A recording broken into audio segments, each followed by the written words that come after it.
Hi, morning everyone.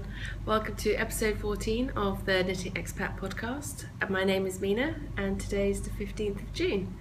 Thank you for joining me today. I just wanted to say welcome to all new and returning viewers. I appreciate you guys taking the time to spend with me today. You can find me on Instagram as Mina Phillip, on Ravelry as Mina86, on YouTube there's the Knitting Expat Podcast, and there's the blog for the show notes, which is the it's knittingexpat.wordpress.com. And we also have a Ravelry group, the Knitting Expat Podcast on Ravelry. Should be nice and easy to find. If you haven't joined the group there, please come along and join in. It's a lot of fun, and we've got a few active threads going at the moment and stuff as well, which is always good fun. Come and join in. I announced the giveaway last week because rather amazingly I hit over 1,000 subscribers on YouTube, which is incredible. So thank you to everyone who took part. It was really, really good fun to read all your stories. It's really interesting. I actually found that I kept wanting to reply to all of your messages and with comments and stuff, but obviously it was a no chatter thread, so I kept having to remind myself I'm not allowed to comment on these things. So I think what I'm going to do is at the end of each episode I'll ask you one or two questions for you guys to jump in on the discussion thread and leave your comments and your answers to the questions, because I really like interacting with you guys, and I didn't like the fact that I couldn't respond to your answers and your stories this week. So I think that's what I'm going to do. But it was so much fun to read the stories, read how everyone started with knitting, and it's really interesting because everyone has such different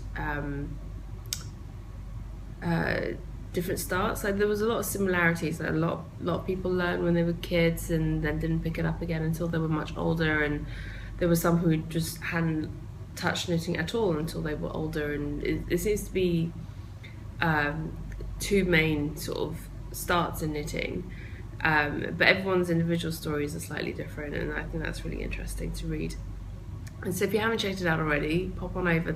I've locked the thread already and I've done the draw, so I'll announce that later in the episode, but announce the winners of those later in the episode. But if you're interested in finding out how people started out with their knitting, then hop on over to the thread and have a little read.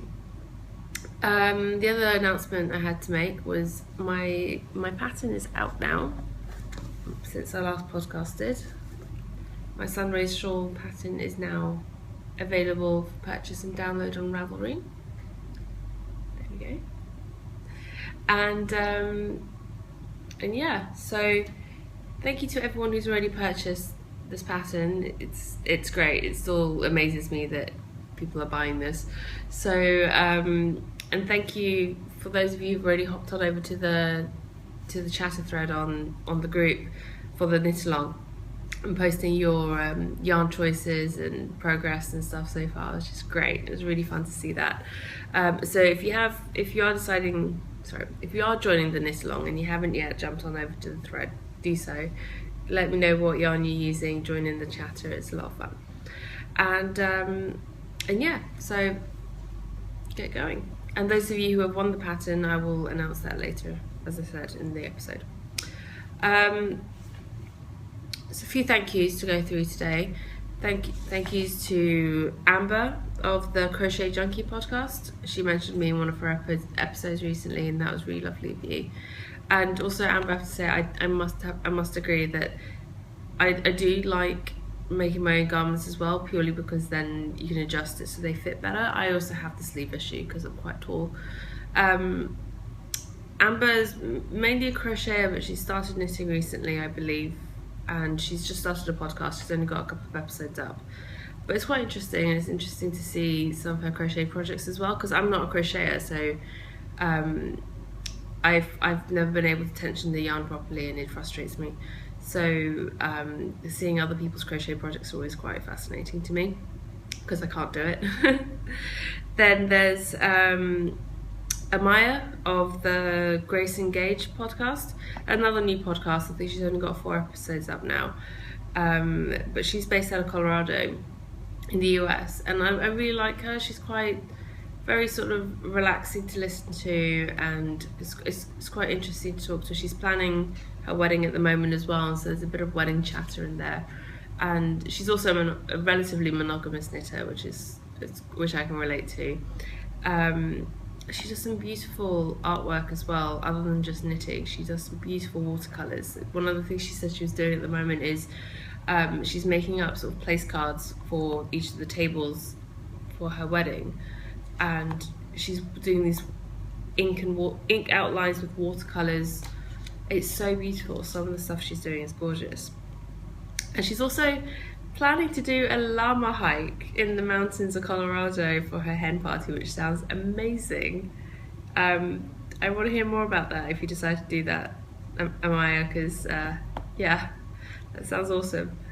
And then a couple of other podcasts I've been enjoying, new to me podcasts that I've been enjoying, is Sarah, the Love Suckball podcast. I've really been enjoying her. She's really fun to listen to, and it's great. I love her enthusiasm for sock knitting. I love to knit socks as well. It's actually one of the things that I've really grown to love. It wasn't something I ever thought I would want to knit when I started knitting. I was like, why would I want to knit socks? But actually I really enjoy it. I really enjoy it. But I also find that I'm having to restrain myself from casting on socks, because I know I'll ignore everything else because I enjoy knitting them so much. Not that that's a bad thing necessarily. And also Andy of the Andre Sue Knits podcast. It's another American podcast, but she's also she's not actually all that new. She's been podcasting for a while now. She's got like 11 or 12 episodes up. Sorry if I got that wrong, I can't remember now, but I spent a couple of days last week binge watching all her episodes, so they all kind of blurred into one in my head now. But she's also really fun to watch and listen to. She's also a relatively monogamous knitter, but she does yarn dyeing. She hand dyes yarn, and it's really great because she encourages her kids as well to do like other sort of creative pursuits, and it seems to all run in the family. They all seem to be pretty creative people. And one of her daughters is now also dyeing yarn. She's dyeing sock blanks, which is really awesome, and doing other sort of creative things, which I think is really great. And it's lovely to hear that and see it on the podcast. And it's yeah, and I love some of the yarn that she's dyeing as well, especially some of the speckled stuff is looking really lovely. So yeah, so those are the thank yous. As for the shout outs for podcasts, as for the format for the rest of this week, it's this week's episode rather, sorry. I'm a little bit out of it today. I'm going to go over finished objects, works in progress, sewing, as you can see some of the stuff here, sewing and project bags related news, acquisitions. Again, didn't think I'd have anything to show you guys this week for acquisitions, but it turns out I do. A week in review, do the giveaway prizes, and finally finish off with some Q&A. I've got quite a few things listed out for the Q&A section, so depending on how long this runs, I might answer one question, I might answer more, we'll see. Yeah, and then I have a question for you guys as well at the end of it all. So, for FOs, this will be really quick because I only have one FO this week, which I know, shock horror. I've just been really busy with a lot of other things, and I actually haven't had all that much knitting time this week comparative to previous weeks. At one point, actually, I didn't even think I'd have an FO to show you, but I do. It's not one that I really spoke about much last week, I don't think. So, you guys saw last week that I'd knit the Flotsam hat by Ali of the Caffeinated Knitting Podcast. The pattern she sent me. I'm test knitting it for her, and the pattern is written for DK, but I've adjusted it for worsted. And then I had over 40 grams of the yarn left over. This is out of Malabrigo worsted in the sapphire magenta colorway, and I wasn't sure what to do, whether to do a pom-pom or to do matching mitts. Well, as you can tell, I didn't do the pom-pom, so I made little wrist mitts thingies to go with the hat out of the leftovers. And I had about this much still left, so I could have made the hands a little bit longer. I probably could have done a couple more rows on each and still have had enough yarn, but I also have quite big hands, so on any other person this would probably be okay. I've written up the pattern for the mitts, and I've written up my notes for how I adjusted the hat pattern for worsted, and I've sent those across to Ali, and I've told her she could add them to her pattern if she wants to. So that's with her now. I quite like how these turned out. I basically took the same stitch pattern that she used for the hat and turned it into mitts basically, and that worked out pretty well. I didn't use the pattern, I just kind of just made it up as I went along, and it seems to have worked. I did have to rip it out a couple of times when I first started because I cast on too many stitches, but then I realised I was using a different size needles than I had intended on using, but it's fine, it still worked. I didn't, by the time I realised I was using a size larger than I wanted to initially use, I knit the mitts on 4.5mm needles, and I had intended on using 4mm needles, but oh well. It works fine, no real issue there. Then on to whips. I have a whole basket full of whips right here to my left, starting off with the one in my lovely project bag. This is the Rock Island by Jared Flood. It's this shawl, which I love. It was one of the first sort of lace weight shawls that I saw on Ravelry, and I always had it earmarked as something I wanted to make. So this is where I am. Just get this out of the way.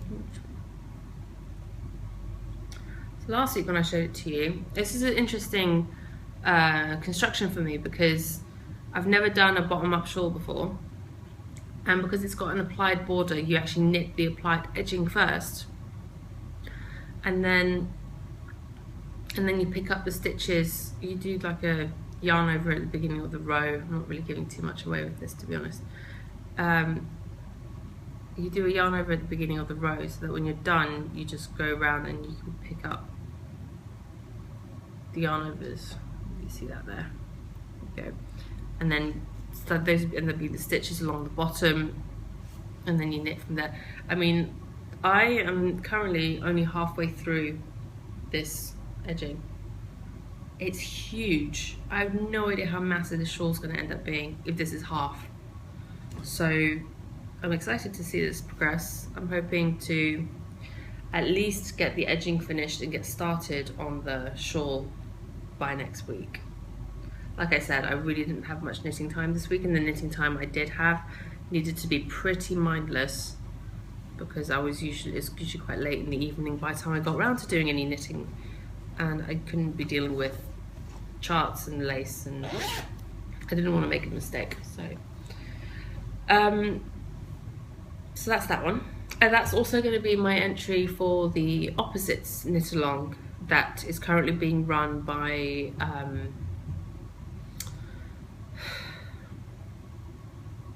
Pink Hair Girl Knits, the Pink Hair Girl from the Pink Hair Girl podcast in South Africa, and Melinda from the Yarn Woman podcast in Australia. Both of which are podcasts that I really enjoy watching as well. So if you haven't checked those out, you definitely should. So the opposites knit along is basically where you knit something in the opposite way that you normally would. So for example, if you always knit cuff down socks, knit toe up socks, which is the opposite. Or for me, I knit a lot of shawls, but all the shawls I've ever knit are top down, so this is my first bottom up, so it's the opposite. Or you pick a pattern, you knit a pattern by someone that's on the opposite side of the world to you.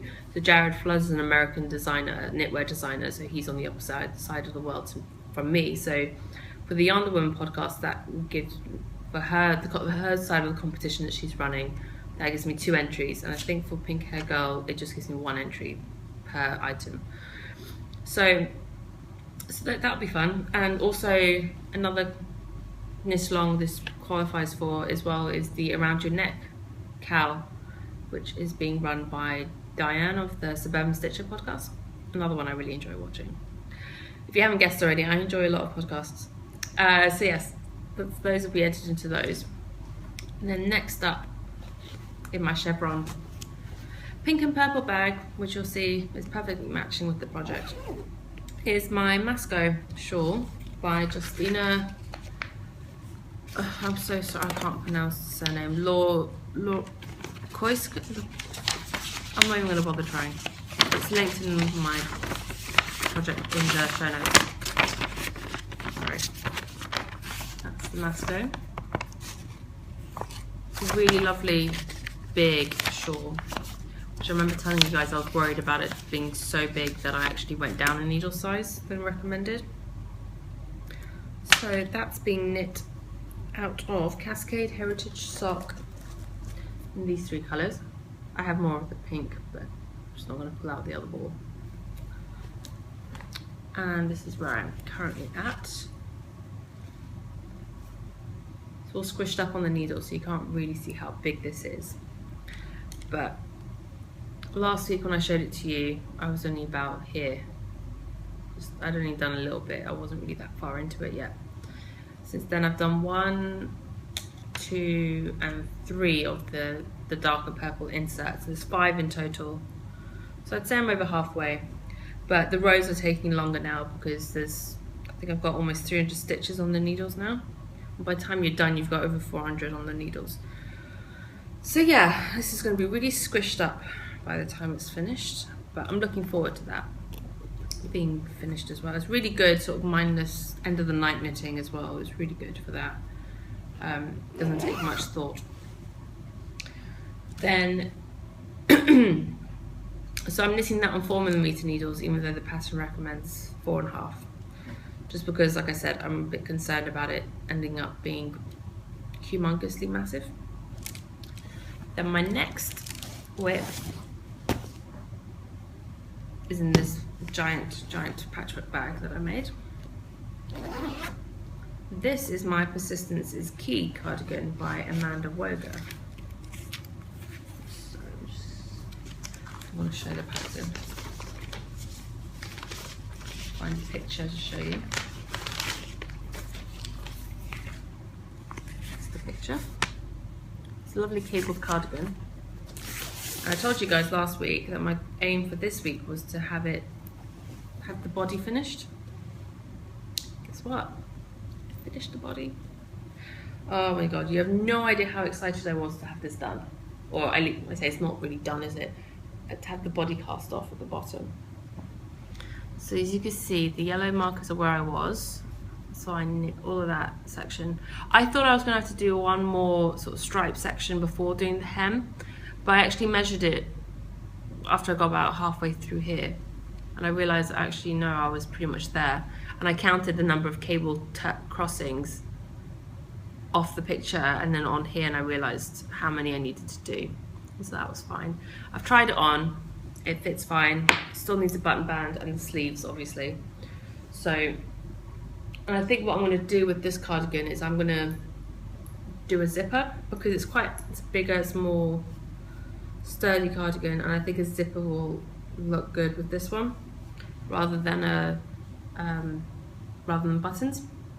But I need to actually find a zipper for it. When I went out, I'll cover this in the week in review, but I did look for a zipper earlier this week, but I didn't find anything in the right colour. So, because I've never added a zipper to my knitting before, so I think this would be a good opportunity to try that out. So yeah, I'm hoping by next week to at least have done the button band on this one. I'm not in any hurry. I want to finish this. I don't want this to be hanging around forever. I'm starting to get bored of showing it on the podcast every week. I'm sure you guys are bored of seeing it now. But yeah, I'm going to get that done as soon as I can. Then next up, in a new project bag that I've made for myself, and Katrina, if you're watching, you'll recognise the fabric. Got the fabric for this. It was like a bag of scraps. So there was like these three fabrics in like a little baggie as like just random offcuts that were being sold at the fabric shop that I went to with Katrina when I went to Tunbridge Wells to meet up with her. And we both actually picked up, there was 2 bags with the same fabrics in it. We picked one up each. So I made a rather large project bag with mine. And in it is the start of a new, very long-term project that I spoke about last week. That is my soft yarn scrap blanket. I have to say this was very addictive to knit on. I've done 15 squares so far, and I've gone for the larger square option. So I read around a bit and I decided to do the 49 stitch cast on with the center double decrease, and then purling the central double decrease on the wrong side. I didn't use any specific pattern. I sort of read a few project notes and stuff and figured it out from there. But thank you to everyone who linked their projects and gave me their suggestions. There were some really interesting sock yarn scrap blankets out there that I hadn't even seen before. So far, pretty much all of this yarn is stuff that I've knit with myself, except for one I've knit projects out of. So this one is my first ever pair of socks, was out of this yarn. This and this are obviously for my sunray shawl pattern. These two are nurturing fibres from South Africa. I knit the Olivia shawl from this one, and then this darker grey and this green I knit I think it was called the Plumette. I showed it in my very first episode. It was the very first fingering weight shawl I ever knit. This is the one I knit the toddler socks and baby tube socks out of. These were my neon April shorty socks. This is the one that I haven't actually knit a project out of, this red. This is Neighbourhood Fibre Company, which was gifted to me by, a mini skein of this was gifted to me by Lucy, who I met up with in London. And the yellow here and the pink here are the Heart and Soul Serdar that I use for the Rose City rollers. And this variegated blue is Regia, which I did the newborn vertebrae out of. This variegated loveliness is the By Knit yarn, which I knit my Trillion out of. This is that crazy variegated that I knit my last pair of socks out of. This is the Malabrigo that I used for the boat trip cowl. And this is the pure 100% alpaca that I used for the angel shawl that I also showed in my first episode. And this was the border edging lace for the lattice shawl that I did test knit for Maria, or Stitch in Sweden. These are my, this is Regia in the Persian carpet colourway, which I did the socks out of. And this is Drops Delight. I can't remember which colourway it was, but I knit a shawl out of this a while back. I don't think I ever showed that one on the podcast. So that's where I am so far. I think my idea is to use all the yarns that I've knit with myself first and then go on to the other ones. But there's not actually that many left of those. So I've got a bag of what's left over from the scraps I've already used, which I will then dig into if necessary to top up if I run out on another one. Like, as you can see on a few of these, I didn't quite make it to the end, like this one and this one and this one. This one I had to actually add 3 colours to it. I had the yellow, the red and the pink because there was not enough, which is fine. I don't mind doing that. And I've woven in all my ends as I've gone along. And then I have another massive bag in the bottom there full of more scraps that I can tuck into. So I've got a lot to keep me going for now. And I'm hoping in a while I'll have enough to actually start being able to, I'll have knit enough and have enough leftovers that I can start taking part in more mini skate swaps, because that'll be fun. And so that all fits. I don't want to snag the zipper or anything. That all fits perfectly in my lovely big bag. So yeah, that's my works in progress. Like I said, I haven't actually had all that much knitting time this week because I've spent most of it sewing project bags, all these up here, and pretty much most of this pile, for my Etsy shop, which I will be opening soon, which is really exciting. So the Etsy shop is going to be called Mina Makes on Etsy, and I'm hoping to have that shop live by the end of the week. I still need to photograph everything and list it all and all of that, so that's going to take some time. I'm hoping to get the photos done today and then be able to have everything ready to be everything ready and listed to go live, as I said, in a couple of days hopefully. But what I'll do is I'll announce it on the Ravelry group, and I'll announce it on Instagram as well. So keep an eye out on those 2 places for announcements for when the shop will be open, and then I'll post again when it is actually open. So I'll sort of announce what day and time will open, so you guys all have plenty of warning. So thank you so much to everyone who's been so So sending me really lovely comments and showing so much interest in the bags and stuff, because that's incredible. Yeah, I've been posting sort of like little sneak peeks all week on Instagram showing like the different steps and stuff. It's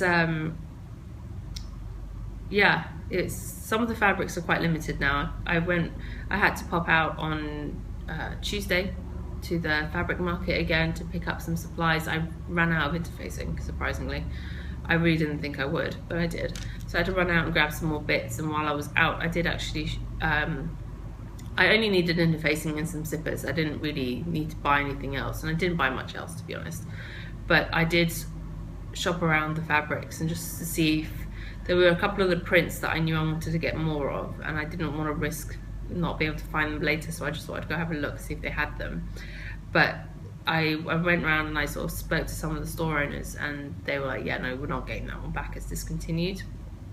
So I'll tell you which ones those are in a bit. Actually, most of these I'm not sure how many of these I'll be able to get again, but I'll explain anyway in a bit. So I have 4/5 sizes of bags, and I'll start with the smallest. It might be better to work that way. So my smallest sizes are just pouches. These are Notions pouches, or pouches for whatever, and they start this is the smallest size Notions pouch. So I have a few in that size, these two prints, and then there's like this one, and they're all lined, they're all fully lined. They've got different coloured linings. I think this one's blue, and this one is green polka dots. And then I have this one, which is slightly longer. This one's got a grey lining. This one's even longer. I mean, the sizes of these, I was just sort of playing around with different sizes to see what I liked, and also it was determined by the sort of sizes of like fabric pieces I had left, because I have two of this. I really like these ones. I actually have fabric cut. I have enough fabric left over for another 3 or 4 more of these Notions pouch sizes. But this is one of the fabrics I'm never going to be able to get back again, because it's just not available anymore, which is a bit of a shame, because this was one of my favorite ones that I definitely wanted to get more of. And these are both lined in pink. Grapes. This was another really popular print when I showed my bags initially, and this is lined in grey. This is another one that I probably won't be able to get again. I got this in to buy this fabric. I'm not sure if it's even available anymore, but I really like these ones. Are slightly bigger, and then there's the rose and this flowery one, which again, these are bigger, but these are good as more sort of like for larger Notions, or if you want to like these will also be good as like makeup bags or any other sort of bag, really. Just good size pouches, really. So those are those sizes. I think most of my Notions bags sort of going forward will be more of this sort of size range than the really big ones. So I think there's about 10 of those going into the shop. Then the next size up are what I'm calling my sort of sock size bags. I'll grab all of those, yeah. My sock size bags, which are this size. And all my bags are fully lined, fully interfaced. This is red. If they've got the strap, the colour of the strap will be the colour of the lining. They all, like I said, fully lined, fully interfaced. They stand up on their own. They're very squishy, but they also like pop right back up. And this is the sock size. This is a nice sort of large 4-inch gusset. Stands perfectly. It's nice and big enough to take a full sort of skein of yarn, balled up, caked up at the bottom, or even in like a skein shape. And so these are the different prints that I've got. This one came out slightly smaller than the others, but these are, in general, the size of these is about 9 by 8 inches. So 9 inches across, 8 inches high. And this is perfect for socks or hats or like gloves or mitts and stuff like that. So yeah, these are all lined in the colours of the straps. Same colour, same fabric. So yeah, those are all the sock ones, which I really like this size bag actually. I really quite like it. And then I did a couple sock ones in like a more rectangular shape. And so this, I mean, you can actually, I tested it out as well. You can fit 2 50-gram cakes side by side in here, and they fit nice and snug, so they don't roll around. They'll stay in the bottom for you to pull from if you want to do 2 at a time socks like I do. But I also did a couple of wider ones for 2 at a time socks, or for other sort of once again projects. Like you could probably fit little baby knits in here as well. And these also have a 4-inch gusset. So the measurement of these ones is about 10 to 11 inches by 7 inches, roughly. And then I also did some project bags after having watched one of Sock Matician's podcasts. Nathan, he had mentioned that there's a severe lack of project bags that are aimed at guys, like, you know, specifically designed. A lot of project bags are very sort of flowery or sort of quite girly in their nature. And so I sort of took him up on that challenge. And I've actually made him a couple of other bags that I'm not going to show you because I want to keep those as a surprise. But there's a couple of really sort of special ones that I'm testing out, and I want to see what he thinks before I make some more for the shop. But I've made some simple pouches. So this is the sock size one. The fabric I've used for this, and these I've done 2 of the rectangular size ones. These are slightly bigger, but in these prints. So these are the fabrics I've used, and they're all lined in grey. So there's a lighter grey, and then I think there's some that are lined in a darker grey. That's also a lighter one. This has got the darker grey in it. Yeah, and this is the darker grey. Not that much darker, but a little bit. And these are all made out of shirt material, shirt cotton, men's shirts. There's a couple of fabric shops where near where I go to buy my other fabrics, all my other cottons, that do obviously fabric for men's shirts and suits and stuff, and that's where I got these fabrics from. And I really like them actually. They're really soft to touch, they're really nice, really good quality, and I like how they've worked out in the bags, and I really like them for the linings because they're really smooth.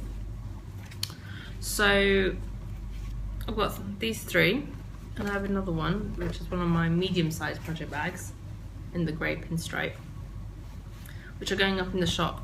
It's sort of like a test run to see if there's any interest in these sorts of bags. You know, project bags for the men, because I know there are quite a lot of male knitters out there, and they're not all going to want the flowery sort of project bags. So moving on to the medium-sized bags. Oh, sorry, in terms of the sock-sized bags, this one will also be, this is kind of a cross between a medium-sized bag and the sock size, because this was basically all I had left of this fabric, which I really love. And I have my own project bag out of it. And this one is ever so slightly larger than my one. But because this was all I had left, I just made the bag as big as I could out of the fabric that was left. I didn't really want to waste any of it.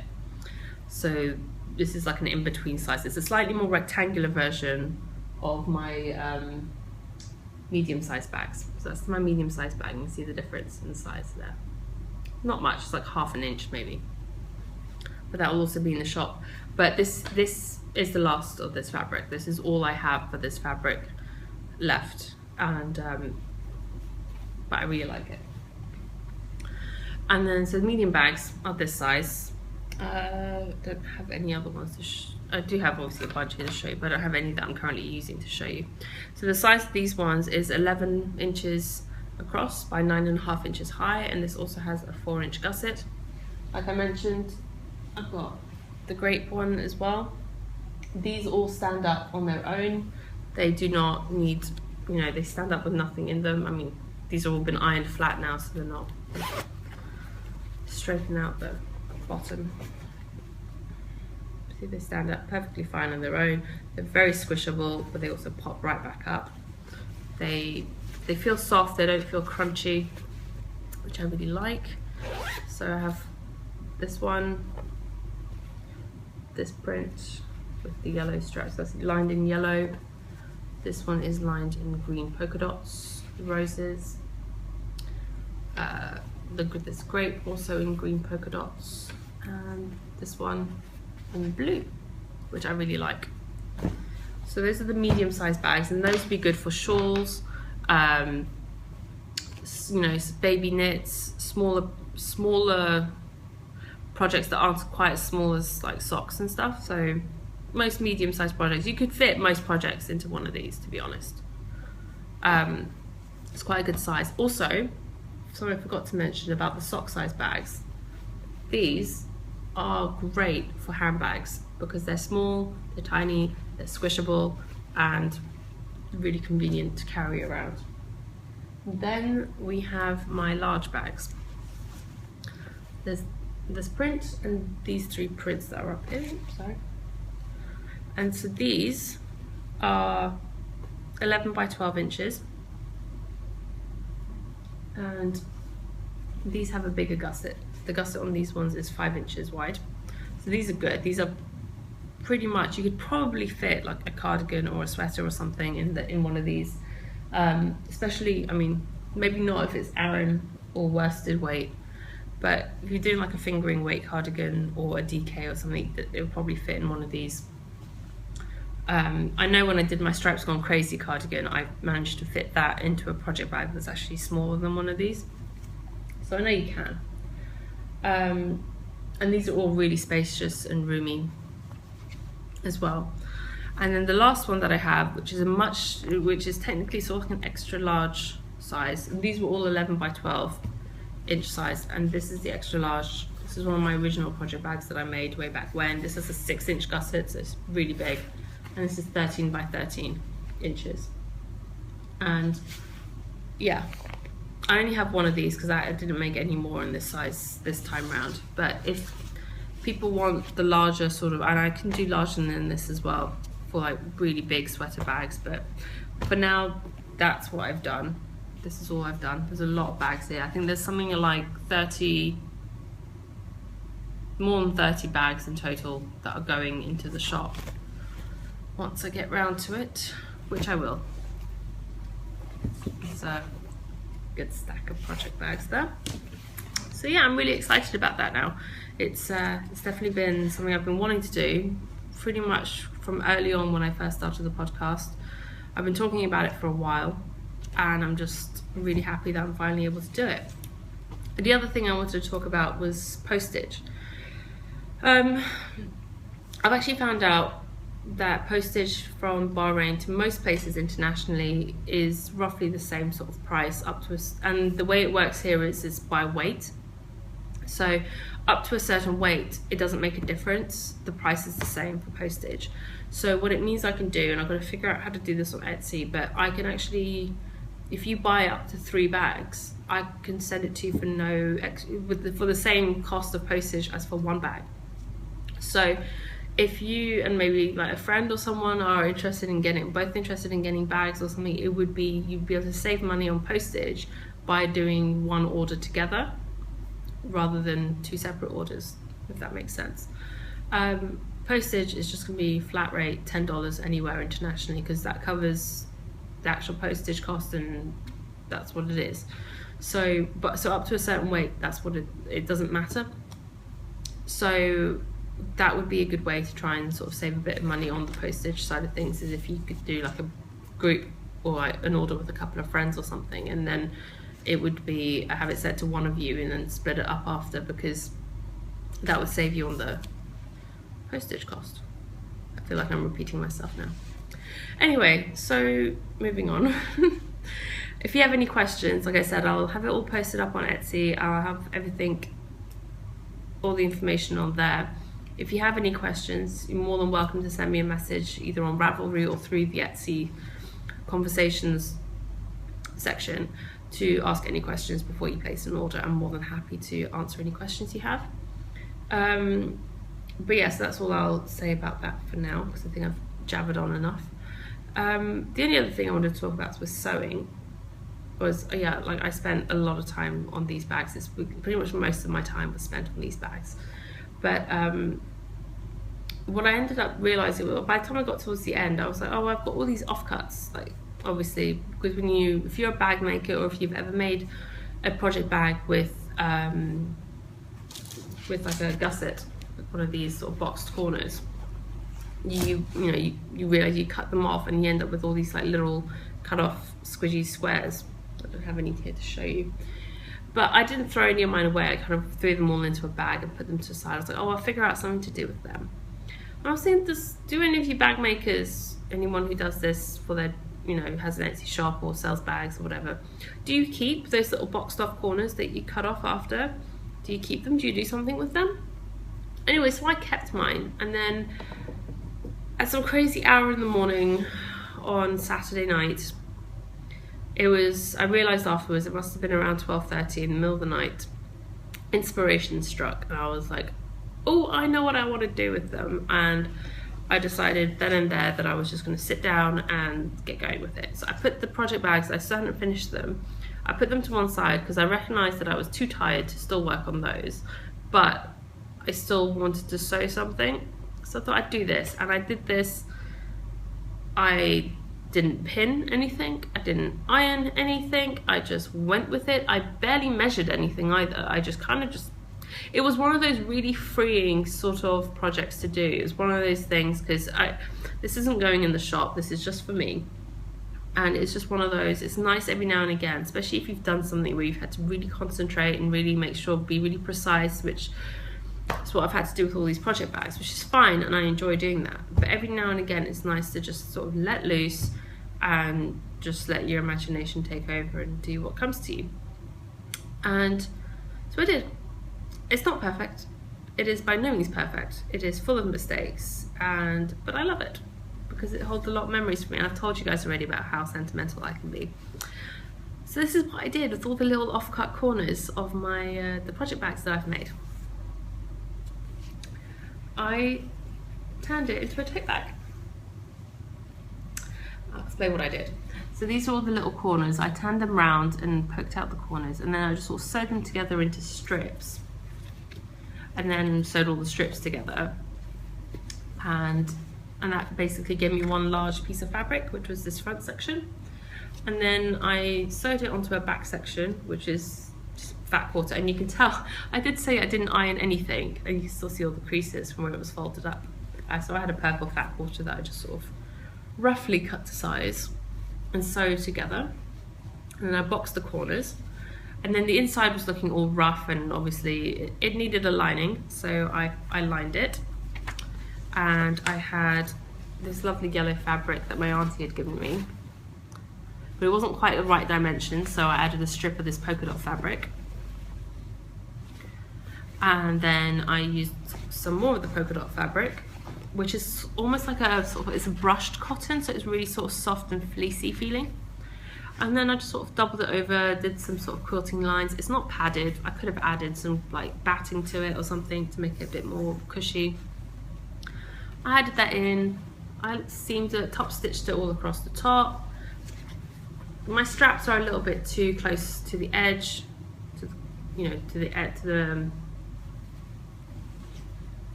the ends, but it doesn't matter. It's only for me. And then I added in one of these little popper thingies and hand stitched that on. And by the time I was hand stitching this together, I looked over at the clock and I realized it was 3:30 in the morning, and at that point I was like, yeah, I need to go to bed. But I really enjoyed making it. It's a lot of fun, and it'll be the perfect little tote bag to tote around my knitting projects when I'm going out and about knitting. So, and also this is all the offcuts, all the squares, all the offcuts from the first set of bags that I've made for my Etsy shop, so it's memorable for me in that sense as well.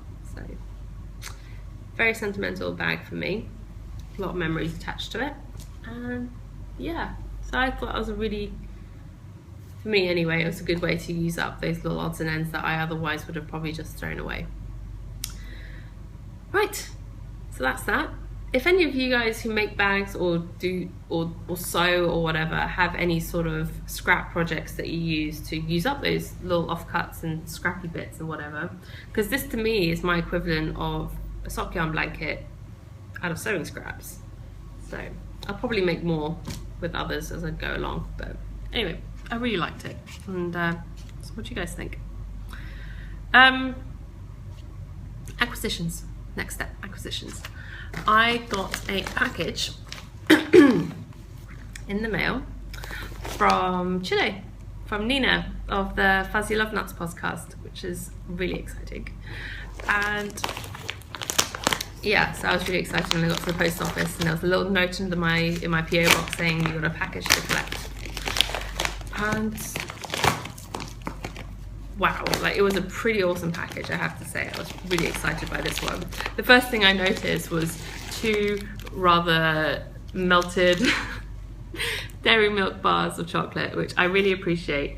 I told Perry about this last night, but we were both too tired by the time we got back and had dinner and stuff to even tuck into one of these, but these will definitely be eaten this week, no doubt. Delicious. She also sent me some awesome the narrow sort of sticky tabs, which are really useful. She sent me some notebooks, which are really fun. I love these notebooks. They're really cute, sort of geometric patterns on them, which I really like. She sent me some tea. She sent me some well-rested herbal tea from Trader Joe's, some clipper tea, which I think she wrote a note explaining what each one was, and some red fruits and aronia berry. Really interested to try those out. She wrote me a really lovely note, which I'm not going to read, but that was really sweet of her. She sent me a let's get these out. It's a little handcrafted wooden needle that is sort of handmade in Chile, which is really lovely, really smooth. Ooh, really smooth. That's quite nice. And this is really cute as well. It's a little ceramic piggy. How well you can see that. A little ceramic piggy, which is so cute. And this is supposed to be good luck. It's a little good luck thing in Chile. And then she sent me not 1, not 2, but 3 cakes of yarn. So generous. Oh, pop that there. In these 3 beautiful colorways, and I'm really appreciative of the fact that she sent them to me caked up already, because my ball winder does not cake up so beautifully. These are beautiful cakes. It's like a baby sort of light pink, a darker fuchsia type pink, and then a lavender purple color. It's really pretty. I think they look quite nice together actually. If I did it like that, maybe. Or I haven't quite decided what I'm going to make with these yet, but I do like them. And it's a singles yarn, sort of fingering weight, I'd say. And it's 100% Corridel sheet. I've never knit with Corridel before. And this is all from Chile. Basically, the main sheep that they have in Chile is Corridel. It's the fleece that they get. And so this is 100% hand spun, well, let's say hand spun, spun in Chile, from Chilean sheep, dyed in Chile. Yay. It's very sort of rustic. It's not the softest, but it's not rough either. Like, it's perfectly wearable. And Nina says she's actually made socks out of this yarn before, which is interesting because I wouldn't have thought to make socks from singles yarn, like single plied yarn. So I've always heard that's not strong enough, but maybe I will. I might use a contrast plied yarn for the heels and toes, which is make it a bit longer wearing, but we'll see. I haven't quite decided what to do with that yet, but I'm really excited by it. Really fun. Sorry. And that's it for yarny things. I will move on to my week in review.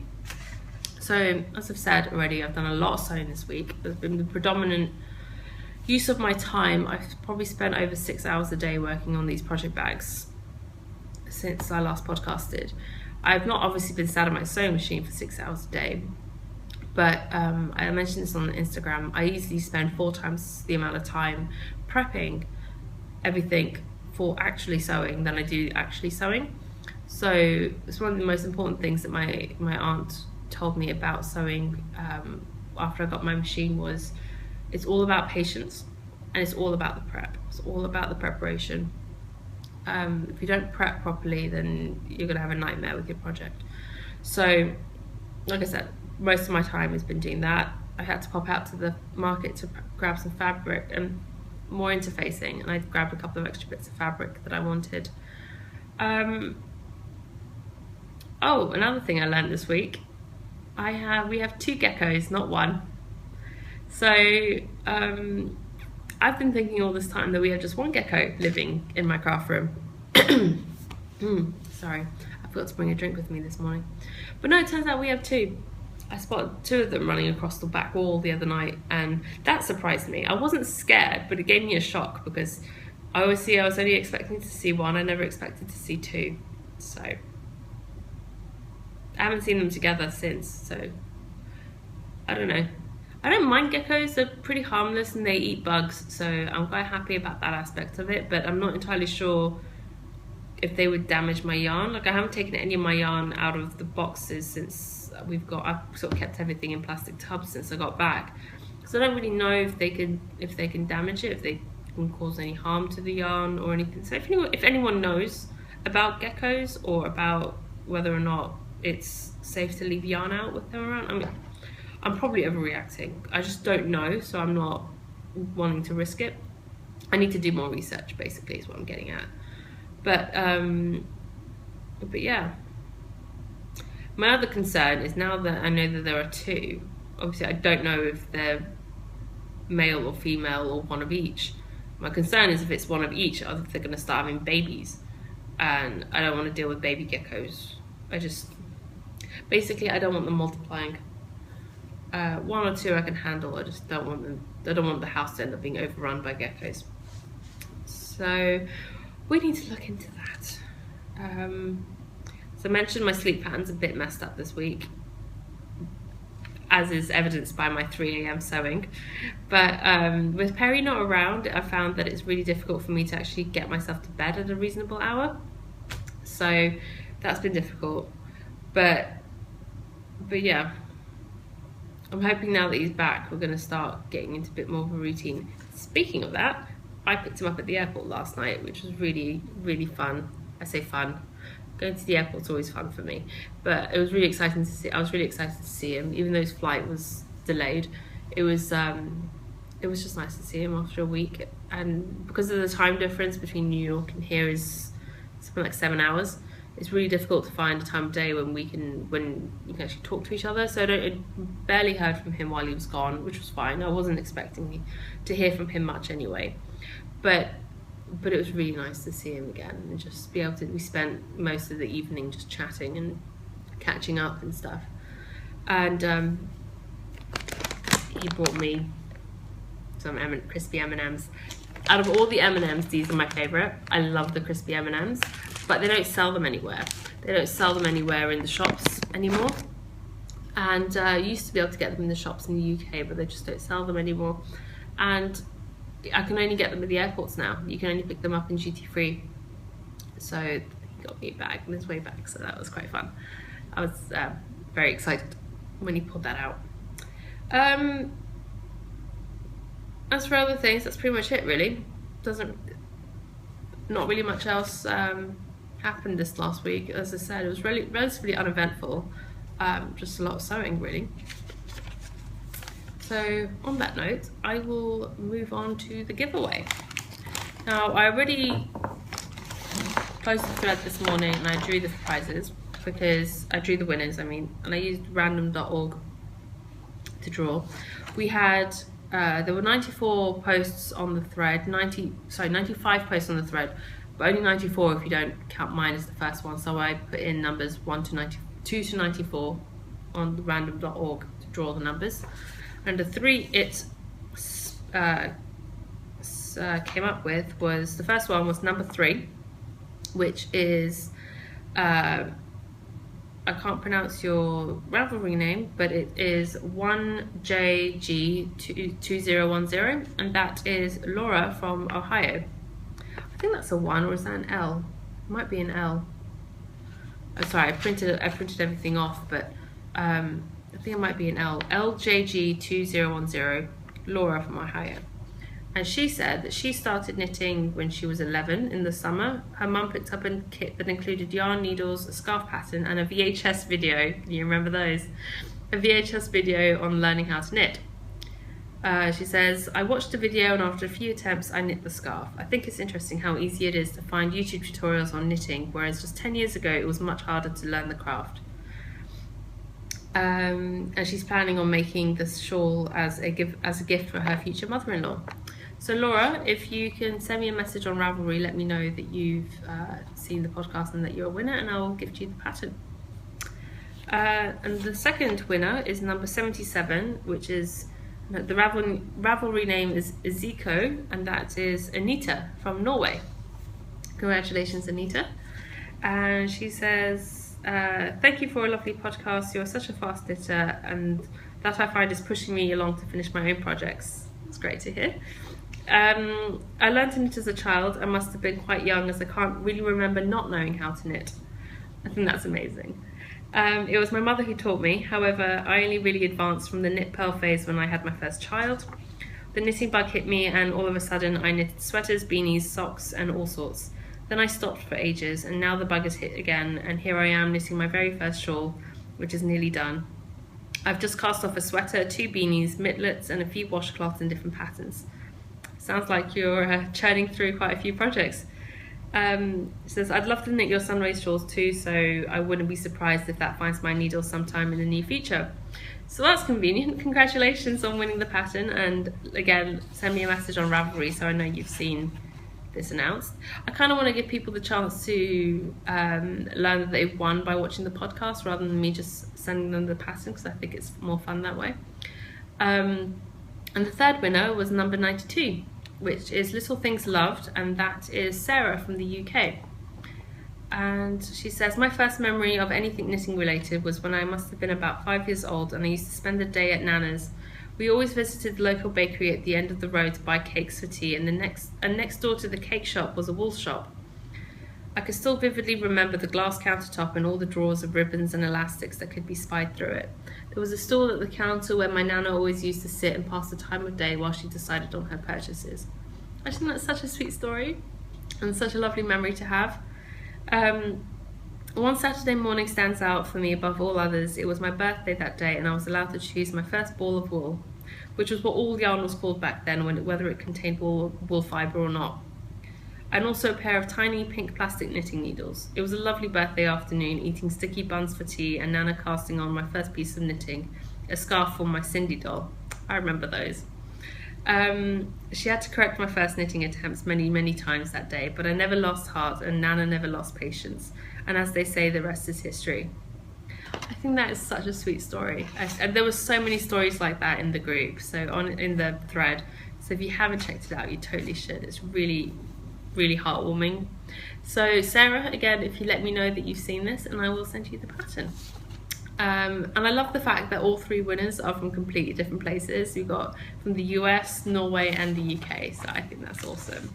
If I don't hear from you guys by the next time that I record, I will contact you guys myself. I'll send you messages on Ravelry to let you know that you've won. But like I said, I'd like to give you guys the opportunity of finding out by watching the podcast, because I always think that's quite a fun way to figure it out. Anyway, if you've already purchased the pattern and you're a winner, let me know and we can figure out something else. I'll send you a different pattern of your choosing. And yeah, so that's the giveaway. And on to the Q&A section. I think, so one main question that everyone always asks me, and it's sort of like an all-encompassing question, is to talk more about life in the Middle East and how we've been finding it here. So I guess it's not so much a question, but every week I'm trying to find a different topic to talk about. And the one topic I want to talk about this week, which I think is really fitting for this time of year, is Ramadan, because Ramadan is due to start in a couple of days. And I'm not sure how many of you know about Ramadan, know what it is, know what it entails. So I thought I'd do sort of like a brief sort of bit about that. So Ramadan is one of the months in the Islamic calendar.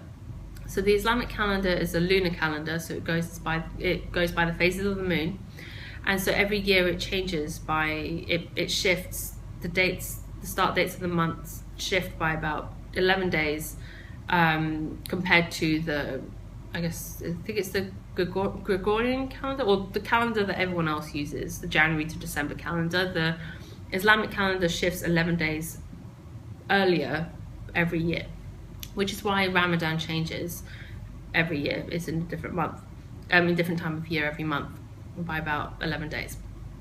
And this year it's due to start sometime around the 16th, 17th of June, so in a couple of days.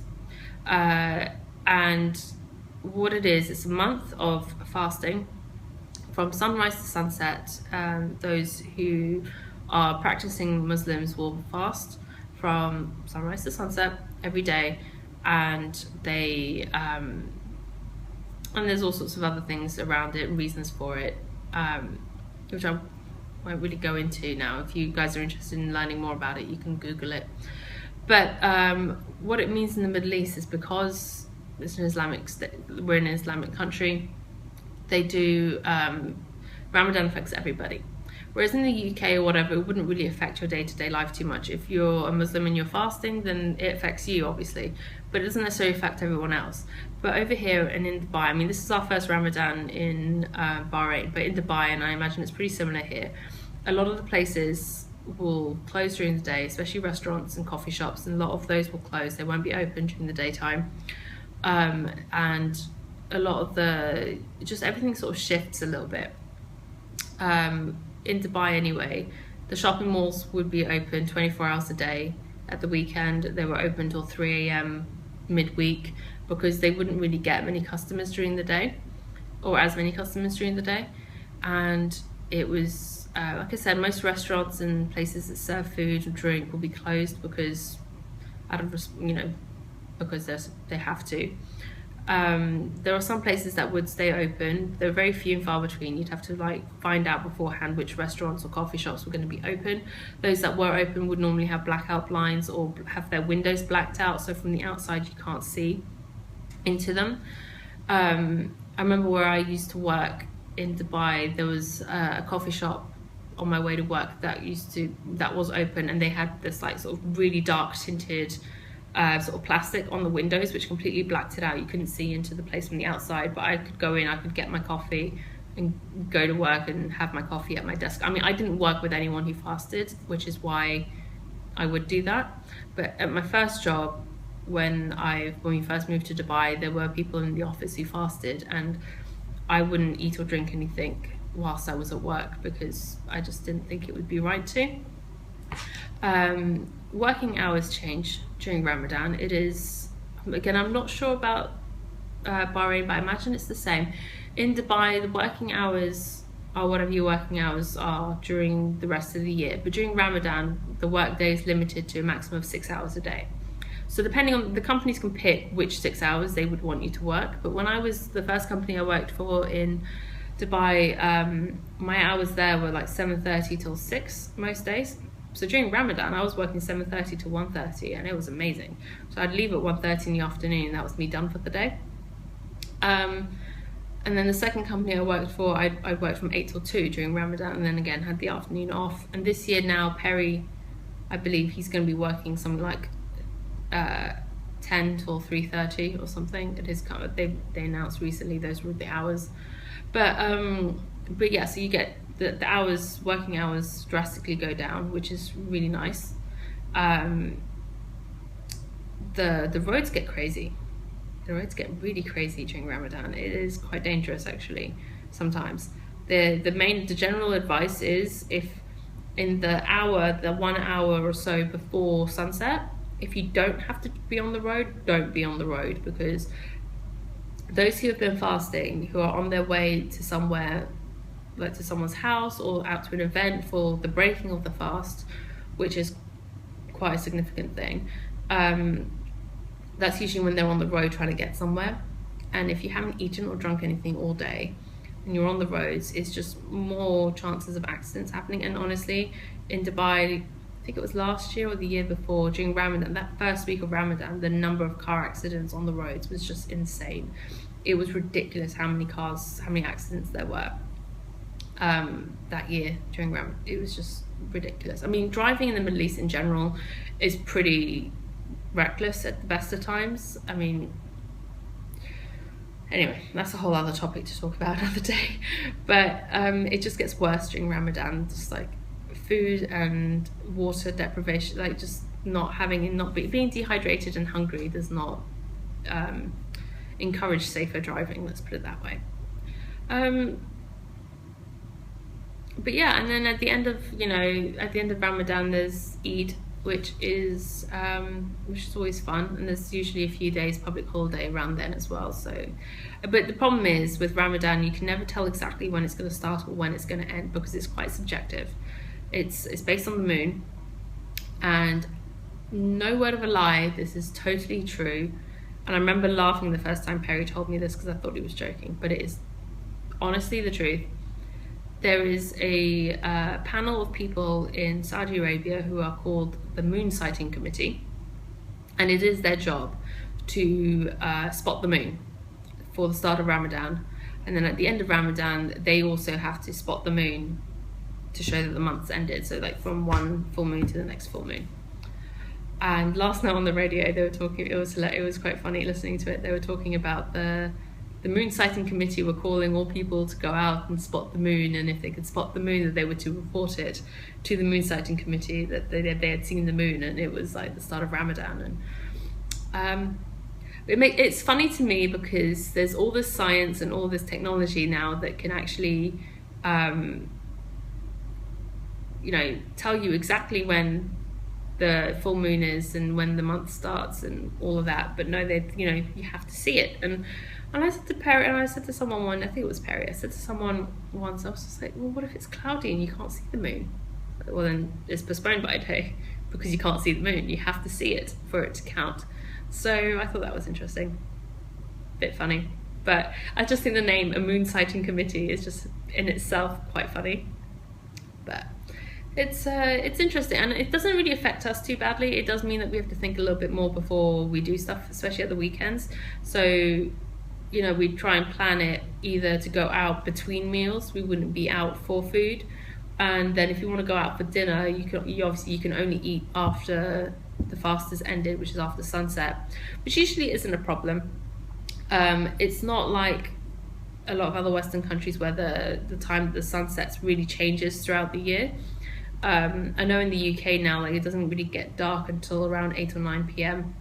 But over here in the Middle East, because we're quite close to the equator, not really all that close, but not that far off either, between the winter and the summertime, the sunset only changes by about an hour at most, hour to 2 hours, not even 2 hours, hour to like an hour and a half. And we don't have daylight savings over here either, so our clocks don't change. So in the winter, I think the sun sets by around 5:30, and in the summer it sets by about 6:30. So really not a massive swing in that respect. So I just also find that I tend to dress a little bit more conservatively during Ramadan. I don't think it's necessarily required, but I feel more comfortable because I don't like, people will stare, let's just put it that way. People will just stare, and it's not necessarily a negative thing, but it does make me feel uncomfortable sometimes. I'll quickly touch on another subject that I had a question on Instagram from I am so sorry if I get this wrong. It's Lessersuchtig, which is Anya from Germany. She asked me a question on one of my photos that I posted, asking if I'd ever experienced negativity as a female in the Middle East. She said she'd watched like a documentary about it, about Dubai, where they covered that topic, and she was interested to see what my thoughts were on it. And I have, probably not in the way that you're thinking, but I have in some respects. Like, there have been times when we've been out, me and Perry or someone, we've been somewhere, and I'll ask a question, but they'll answer to Perry, and they're completely ignoring the fact that I'm there. I'm like, but I asked the question, why are you giving him the answer? things like that. Or what else? Staring. Again, it's staring. If I'm, and again, it's not because I'm dressed inappropriately. It's just it happens a lot in the Middle East. I find men just stare. But I've just kind of got used to it. I just ignore it now. That's all I can think of at the moment. I know there have been a couple of other situations where it's come up, but it's never been anything completely terrible. It's never been anything really all that bad.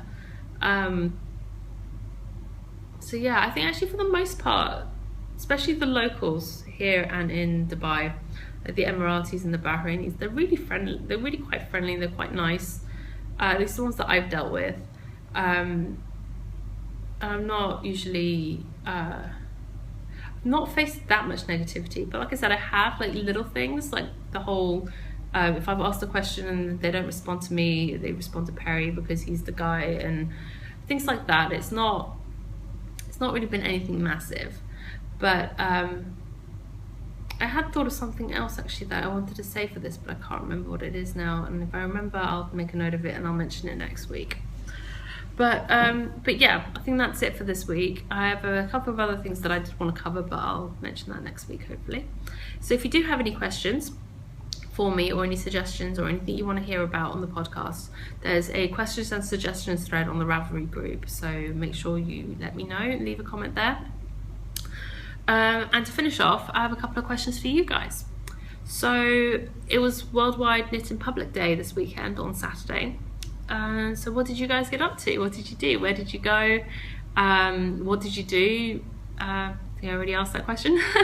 Already said that bit. But yeah, let me know in the comments. I'd really like to hear what you guys got up to for Worldwide Knit in Public Day. I didn't do anything. I had planned on doing something, but I didn't.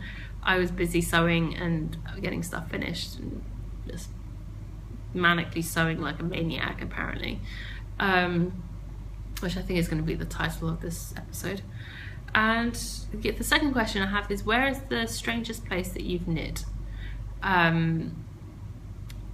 me, I would have to say I've knit pretty much most places I've been to. Like I don't think there's anywhere that's like particularly strange or weird, but where's like the oddest sort of place that you've knit, I think, or where you've gotten a lot of people staring or whatever? I knit in the queue for we were in London and we were waiting for a table at a restaurant for dinner. There was a queue outside the door, and whilst we were in the queue, I sort of pulled out my knitting. It was like my knitting bag was in my handbag, so I pulled out my yarn and just knitting away. There's actually a picture of it on my Instagram. Just knitting away in a pair of socks whilst waiting in the queue, and I had quite a few people sort of staring or sneakily trying to take a picture, which I don't mind. I've also knit on the tube, on the underground in London. I've knit on planes. I pretty much knit wherever I can, to be honest, wherever that I don't feel like is inappropriate to pull out my knitting, or where I'm going to be sat for longer than 5 minutes. So yeah, let me know, where are the places that you knit that aren't your home or a coffee shop? Where are the places that you've knit that are a bit different? Because I think that would be quite a fun topic of conversation. So yes, that is it for this week. Thank you so much for joining me, and I have links to all the places that you can find me below in the description box on YouTube. And yeah, come on to the Ravelry group, join in the conversation. I love to hear from you guys. Thank you to everyone who's been in touch. It's been great hearing from you. And if you are joining the knit along, come and join the thread and let us know what yarn you're using and all of that. That's really exciting. I'm so excited by the knit along as well. And yeah, I think that pretty much covers it for this week. Thank you so much for joining me, and have a lovely week. Bye.